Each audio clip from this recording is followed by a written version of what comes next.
ശിരൂരിലേക്കാണ് ആദ്യം നമ്മൾ പോകുന്നത്. ശിരൂരിൽ അർജുനായുള്ള തെരച്ചിൽ ഇന്ന് 4ാം ദിനത്തിലേക്ക് കടന്നിരിക്കുന്നു. റിട്ടയർഡ് മേജർ ജനറൽ ഇന്ദ്രപാലൻ അടയാളപ്പെടുത്തിയ CP4-ലാണ് ഇന്ന് തെരച്ചിൽ നടക്കുക. വരുന്ന 3 ദിവസത്തേക്ക് ഉത്തര കന്നഡ ജില്ലയിൽ റെഡ് അലർട്ട് പ്രഖ്യാപിച്ചിട്ടുണ്ട്. കാലാവസ്ഥ പ്രതികൂലമായാൽ മാത്രം തെരച്ചിൽ താൽക്കാലികമായി നിർത്തിവെക്കുമെന്ന് ജില്ലാ ഭരണകൂടം അറിയിച്ചിട്ടുണ്ട്.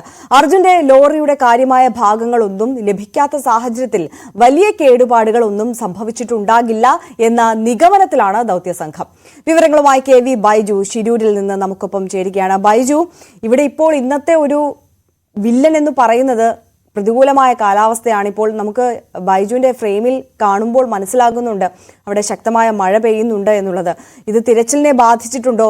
ഇന്ന് 9 മണിക്ക് ആരംഭിക്കുമെന്നുള്ളതാണ് നേരത്തെ അറിയിച്ചിരുന്ന വിവരം എന്നാണ് മനസ്സിലാക്കുന്നത്. ആരംഭിക്കാൻ കഴിഞ്ഞിട്ടുണ്ടോ തെരച്ചിൽ?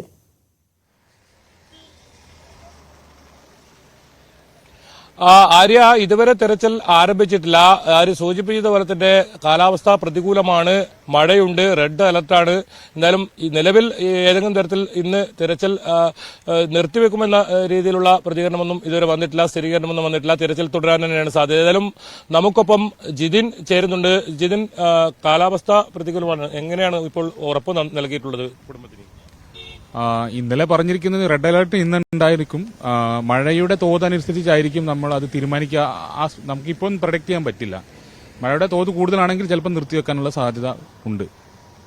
ഏത് മേഖലകളിലായിരിക്കും ഇന്ന് പരിശോധന? എന്താണ് നൽകിയത്? ഇന്ന് CP4 കേന്ദ്രീകരിച്ചുള്ള CP4 CP3 കേന്ദ്രീകരിച്ചുള്ള ഒരു തെരച്ചിലായിരിക്കും നമുക്ക് ഇന്ന് കാണാൻ സാധ്യമാകുക എന്നാണ് അവർ അറിയിച്ചിരിക്കുന്നത്. അതിൽ വേറെ എന്തെങ്കിലും മാറ്റം ഉണ്ടാകുമോ അറിയില്ല. ഇന്നലെ പറഞ്ഞിരിക്കുന്ന രീതി അനുസരിച്ച് ഇപ്പോഴും ഡ്രഡ്ജറും ആ ഭാഗത്ത് തന്നെയാണ് ഉള്ളത്. ഡ്രഡ്ജിങ് ഓൾറെഡി സ്റ്റാർട്ട് ചെയ്ത് കഴിഞ്ഞിരിക്കുന്നു. ഇപ്പം തീർച്ചയായിട്ടും ഈ മേഖലകളിൽ കേന്ദ്രീകരിച്ച്, അതായത് മാർക്ക് ചെയ്ത ഈ മേഖലകളിൽ കേന്ദ്രീകരിച്ച് തന്നെയാണ് കൂടുതലായിട്ടും തിരച്ചിൽ ആരംഭിക്കുക എന്നാണ് ഇന്നലെ അറിയിച്ചിരിക്കുന്നത്. അതിനുശേഷം മറ്റ് മേഖലകളിലേക്ക് കേന്ദ്രീകരിച്ചുള്ള തിരച്ചിലും ആരംഭിക്കും. ഇന്നലെ നമുക്ക് അർജുന്റെ ലോറിയുടെ ഒരു പാർട്ട് 100% ഉറപ്പിക്കാൻ പറ്റുന്ന ഒരു പാർട്ട് കിട്ടി കഴിഞ്ഞിരിക്കുന്നു. അപ്പോൾ ആ ഭാഗം കേന്ദ്രീകരിച്ചുള്ള തെരച്ചിൽ ഇന്ന് വൈകുന്നേരത്തോടെ ആരംഭിക്കുമെന്ന് തന്നെയാണ് അറിയിച്ചിരിക്കുന്നത്.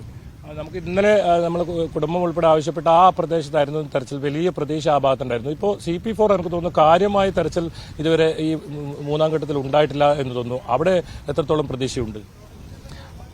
അവിടെ പ്രതീക്ഷ എന്ന് പറഞ്ഞാൽ അവിടെ ടവറിന്റെ ഭാഗം ഉണ്ടാവാനുള്ള സാധ്യതയുണ്ട്. ഇവിടെ ഒരു ടവർ പോയിട്ടുണ്ട്. ആ ഭാഗങ്ങൾ അതിനോട് കേന്ദ്രീകരിച്ചുള്ള മേഖലകളുണ്ട്.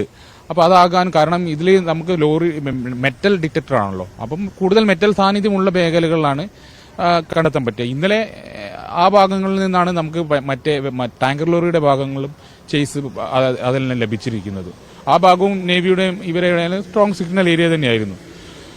സാധ്യതകളുണ്ട്, മറ്റു മേഖലകളിലേക്ക് തെന്നി മാറാനുള്ള സാധ്യതകളെല്ലാം ഉണ്ട്. അപ്പം ഈ ഭാഗങ്ങളിലെല്ലാം കേന്ദ്രീകരിച്ചുള്ള തെരച്ചിൽ തന്നെ നടക്കണമെന്നാണ് നമുക്ക് ആവശ്യപ്പെട്ടത്. അത് പ്രകാരം തന്നെ ഈ ആവശ്യമെങ്കിൽ 10 ദിവസത്തിൽ കൂടുതൽ ദിവസം എടുത്ത് തന്നെ തിരച്ചിൽ നടത്തും. ലോറി കണ്ടെത്തുന്നവരെയുള്ള തെരച്ചിൽ തന്നെ നടത്തുന്നതിനാണ് ഇന്നലെ SP സാറും MLA സാറും നമ്മളോട് പറഞ്ഞിരിക്കുന്നത്. അത് മറ്റൊരു ആശങ്ക ഉണ്ടായി. ഇന്നലെ ഈ തെരച്ചിൽ ദൌത്യം ഒരുപക്ഷെ നിർത്തിവെച്ചേക്കാമെന്നൊരു സംശയം വരെ ഇന്നലെ ഉണ്ടായിരുന്നു. ആ സമയത്താണ് MLAയും SP ഉൾപ്പെടെയുള്ളവർ കുടുംബവുമായി സംസാരിച്ചത്. നമുക്ക് എന്തുറപ്പാണ് ഇപ്പോൾ ലഭിച്ചിട്ടുള്ളത്? ഏത് അറ്റം വരെ പോകുമെന്നാണ് ഇപ്പോൾ ജില്ലാ ഭരണം ഉറപ്പ് നൽകിയിരിക്കുന്നത്? അവരുടെ ഭാഗത്തു നിന്നുള്ള ഉറപ്പ്, MLA തന്നിരിക്കുന്ന ഉറപ്പും SP സാർ തന്നിരിക്കുന്ന ഉറപ്പും എന്ന് വെച്ചാൽ ലോറി കണ്ടെത്തുന്നത് വരെയുള്ള തെരച്ചിൽ അത് ചിലപ്പോൾ 10 ദിവസത്തിൽ കൂടുതൽ ആവശ്യമുണ്ടെങ്കിൽ അത് അവർ ചെയ്യുമെന്നാണ് ഇന്നലെ ഞങ്ങളെ അറിയിച്ചിരിക്കുന്നത്.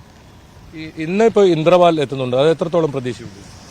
അവര് ആ മാർക്ക് ചെയ്ത ഭാഗങ്ങൾ എക്സാക്ട് ഒന്ന് കാണിച്ചു കൊടുക്കുന്നുള്ള വേറെ ഡയറക്ഷനൊന്നും അദ്ദേഹത്തിന്റെ ഭാഗത്തുനിന്ന് ഉണ്ടാവില്ല. അദ്ദേഹം മാർക്ക് ചെയ്ത ഭാഗം കറക്റ്റ് അവരെ കൊണ്ട് ഡ്രഡ്ജ് ചെയ്യിക്കും, അത്രയേ ഉള്ളൂ. അല്ലാതെ കൂടുതൽ കേന്ദ്രീകരിച്ചിട്ടൊന്നും അദ്ദേഹം ഉണ്ടാകുകയില്ല. കുറച്ച് സമയം, അല്പസമയം മാത്രമേ അദ്ദേഹം ഇവിടെ ഉണ്ടാവുകയുള്ളൂ. നിലവിൽ ഡ്രഡ്ജർ ഉപയോഗിച്ചുകൊണ്ടുള്ള ഈ തെരച്ചിൽ അതിൽ നമുക്ക് തൃപ്തി? അതെ, ഡ്രഡ്ജിങ് ഉള്ള ഒരു തെരച്ചിൽ മാത്രമേ ഇവിടെ സാധ്യമാകൂ എന്നുള്ള മനുഷ്യ സാധ്യമായുള്ളൊരു തെരച്ചിൽ ഇവിടെ സാധ്യമല്ല എന്ന് ആദ്യം അറിയിച്ചിരിക്കുന്നത്. അവർക്ക് അല്ലാത്ത രീതിയിലുള്ള തെരച്ചിൽ അവർ അണ്ടർ വാട്ടർ ക്യാമറ വെച്ചിട്ടെല്ലാം ചെക്ക് ചെയ്യുന്ന ആ വിഷ്വലെല്ലാം ഇന്നലെ കാണിച്ചു തന്നിട്ടുണ്ടായിരുന്നു.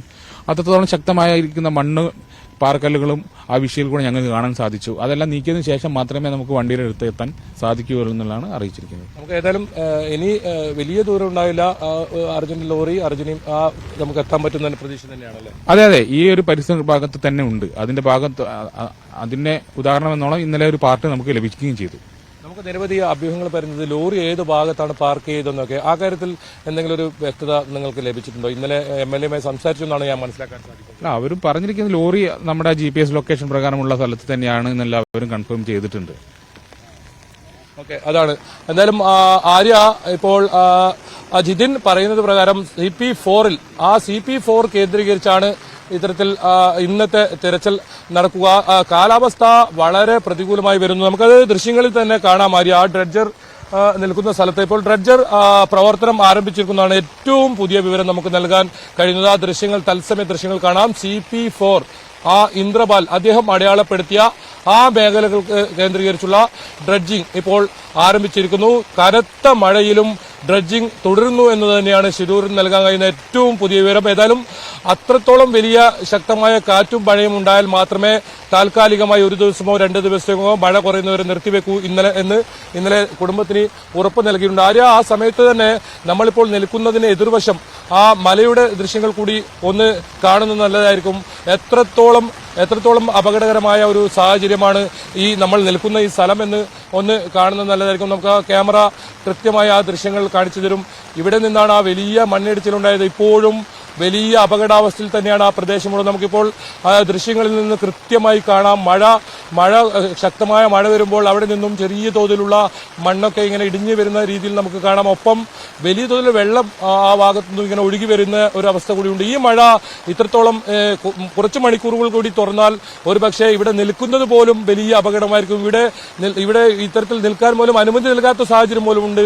അതുമാത്രമല്ല നിരവധി വാഹനങ്ങളാണ് ഇതുവഴി കടന്നു പോകുന്നത്. ഇത് പ്രധാനപ്പെട്ട NH66 പൂനെ മംഗലാപുരം ദേശീയപാതയാണ്. ഒരുപാട് വാഹനങ്ങൾ പോകുന്ന സ്ഥലമാണ്. എന്തായാലും ഇപ്പോൾ ആ ഡ്രഡ്ജിങ്ങിന്റെ വിഷ്വലിലേക്ക് തന്നെ പോയാൽ ആ ദൃശ്യങ്ങളിൽ നമുക്ക് കാണാം. ആ ഡ്രഡ്ജിംഗ് ഇപ്പോൾ കനത്ത മഴയിലും ആരംഭിച്ചിരിക്കുന്നു. CP4 വളരെ നിർണായകമായ ആ പ്രദേശം അവിടെ കേന്ദ്രീകരിച്ചാണ് ഇപ്പോൾ ഈ ഡ്രഡ്ജിംഗ് നടക്കുന്നത്. പുഴയിലെ വെള്ളം അല്പം ഉയർന്നിട്ടുണ്ട്. ഇനി ഇതിലും കൂടുതൽ വെള്ളം ഉയർന്ന ഒരു പക്ഷേ ആ ഡ്രഡ്ജിംഗ് തടസ്സപ്പെട്ടേക്കാം. കാരണം 5.5 മീറ്റർ മാത്രമാണ് ആ യന്ത്രക്കൈയുടെ ആ ഡ്രഡ്ജിങ്ങിന്റെ സംവിധാനത്തിന് ഉപയോഗിച്ച് മണ്ണെടുക്കാനുള്ള സാധ്യതയുള്ളത്. എന്നാൽ നിലവിൽ നമുക്ക് ദൃശ്യങ്ങളിൽ നിന്ന് കാണാം അതിന്റെ പുഴയുടെ അടിത്തട്ടിലേക്ക് ആ യന്ത്രമെത്തി അതിൽ നിന്ന് മണ്ണ് പുറത്തേക്ക് മാറ്റുന്നത് കൃത്യമായി ദൃശ്യങ്ങളിൽ കാണാം. എന്തായാലും വലിയ ലോഹഭാഗം കണ്ടെത്തിയ CP4 അതിനിർണായകമാണ്. ആ മേഖല കേന്ദ്രീകരിച്ചാണ് ഇന്നത്തെ തെരച്ചിൽ. എന്തായാലും ഇത് അവസാനഘട്ട തെരച്ചിലാണ്. ഇനി എത്രയും പെട്ടെന്ന് അർജുന്റെ ലോറിയിലേക്കുമുള്ള ആ തെരച്ചിൽ ഊർജിതമായി നടത്തേണ്ടതുണ്ട്. നേവിയുടെ സംഘം ഇതുവരെ എത്തിയിട്ടില്ല. മുങ്ങൽ വിദഗ്ധർക്ക് ഒരു പക്ഷേ അടിയൊഴുക്കൊക്കെ അല്പം വർദ്ധിക്കാനുള്ള ഒരു സാഹചര്യമുണ്ട്. നിലവിൽ ഒരു നോട്ട്സിന് മുകളിലേക്ക് ഇപ്പോൾ അടിയൊഴുക്ക് വന്നിട്ടുണ്ടെന്നാണ് നമുക്ക് വിവരം ലഭിച്ചിരിക്കുന്നത്. ഇന്ന് നേവിയുടെ നേതൃത്വത്തിൽ ആ അടിയൊഴുക്ക് സംബന്ധിച്ച് പരിശോധന നടക്കുമെന്ന് അറിയിച്ചിട്ടുണ്ട്. എത്രത്തോളം അടിയൊഴുക്ക് ഇപ്പോൾ കൂടിയിട്ടുണ്ട്, പരമാവധി 3 നോട്ട്സ് വരെയുള്ള അടിയൊഴുക്ക് അത് മുങ്ങൽ വിദഗ്ധർക്ക് ഏതെങ്കിലും തരത്തിൽ തടസ്സമാകുന്നില്ല. ഇപ്പോൾ മുങ്ങൽ വിദഗ്ധർ അടങ്ങുന്ന സംഘമുണ്ട് ഡ്രഡ്ജർ കമ്പനിയിൽ. അവരും ആദ്യം ഇറങ്ങി ഇത്തരത്തിൽ പരിശോധന നടക്കുന്നുണ്ട്. അവർ വ്യക്തമാക്കുന്നത് ഇത്തരത്തിൽ മണ്ണെടുത്ത് കഴിഞ്ഞാൽ മാത്രമേ അടിത്തട്ടിൽ എന്തൊക്കെ വസ്തുക്കൾ ഉണ്ട് എന്ന് പോലും കണ്ടെത്താൻ സാധിക്കുന്നില്ല. എന്തായാലും